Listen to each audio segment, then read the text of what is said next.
Here in this video, we're covering a question about the relationship between the radius and the circumference of a circle.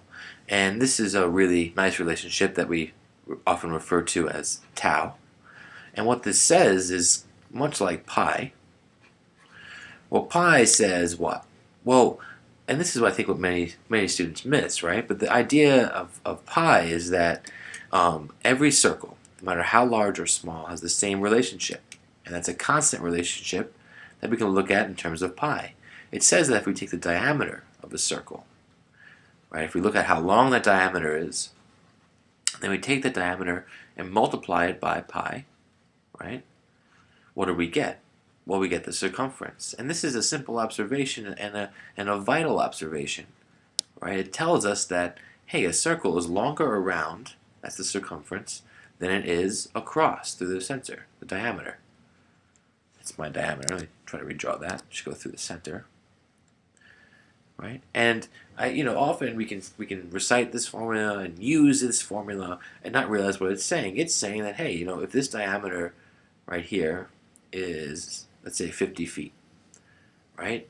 Well, then how long is it around the circle? Well, it's about 150, right? Because here's one diameter length, and then 2. And then 3, and then there's a little remainder left right here.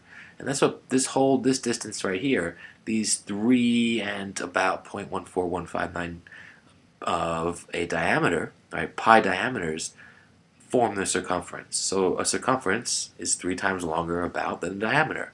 That's how we do this. Now, what does tau say? Well, tau looks at the relationship between radius and circumference, and it's actually right in front of us, right?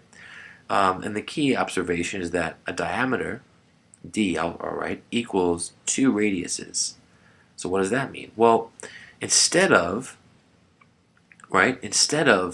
3 diameters forming a circumference, how many radii would it take to form the circumference? Let's just look at this, right? Because here's one diameter right there, but a radius is half of that. So in this diameter from here to here, we'd have 2 radii. 1 and 2. And the same thing for this diameter. We'd have another 1, 2. And then the same thing for this diameter. We'd have another 1, 2, and then a little remaining amount. That's about 6 radiuses, right? So 3 diameters make circumference, and that makes sense. So 6 radiuses make circumference. So, So 2 pi, right? Let me write it like this. Instead of diameter times pi, 2 radiuses, right, times pi. Is that clear? Maybe. Let's rewrite it this way. 2 pi radiuses, oh boy, 2, I'm trying to think of the easiest way to make this connection with the formula.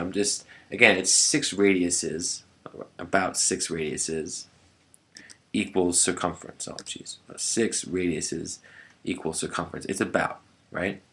But precisely not 6 radiuses, but 2 pi's, right? A little bit more than 6. Every pi is about 3, so a little bit more than 6, which is 2 pi's. So 2 pi's times the radius. That equals circumference, and often we're given this formula. But tau simplifies this whole process and says, hey, tau, like symbol like that, equals 2 pi. So it makes the connection that instead of 2 pi radiuses, tau radiuses equal circumference, which is a nice connection.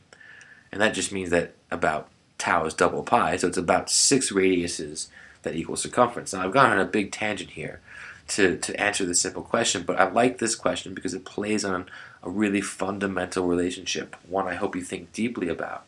It says if the radius of a circle is tripled, then the circumference of the circle is multiplied by what? Well, let's just play with this for a moment. We said the circumference equals 2 pi times the radius. So let's say r equals 2. Well, then circumference equals 2 pi times 2, the radius, which equals 4 pi. So if the radius is tripled, let's just try that. Instead of 2, that would be what? Well, tripled. 2 times 3 equals 6. So what happens to this circumference? Let's write this in orange. Circumference equals 2 pi r. So now this new radius, right, it'll be orange, is what? Well, it's 2 pi times 6. That equals 12 pi. So what happened? Well, to compare these two the two circumferences of these two circles, the 12 pi and the 4 pi, you can just look at 4 and 12 because the pi is the same in both, and you can divide, right? 12 divided by 4 is 3. So if we triple the radius, we also triple the circumference. So here the answer is D, right? And that makes sense because look at the formula right here. C circumference equals 2 pi r. So whatever r is, it directly affects the circumference. If the radius is 3, then the circumference will be 6 pi. But if the radius is tripled to 9, then it will be 18 pi, which is 3 times larger than 6 pi, right? So it's a direct relationship here, and you can see in the circle itself, if we take this radius and make it, right, 3 times longer, instead of being this piece, it would come way out. Oh boy, I'm running out of room here. 1, 2, 3, right? So this radius is tripled in length. And this keeps happening. 1, 2, and see how much larger the circle gets. So much amazing, right? So we're tripling the radius, and we're therefore tripling the entire circumference. In fact, I don't think it would fit on this screen, but that's just my terrible sketch. All right, so I hope this helped. The radius, if you triple it, you also triple the circumference. Thanks.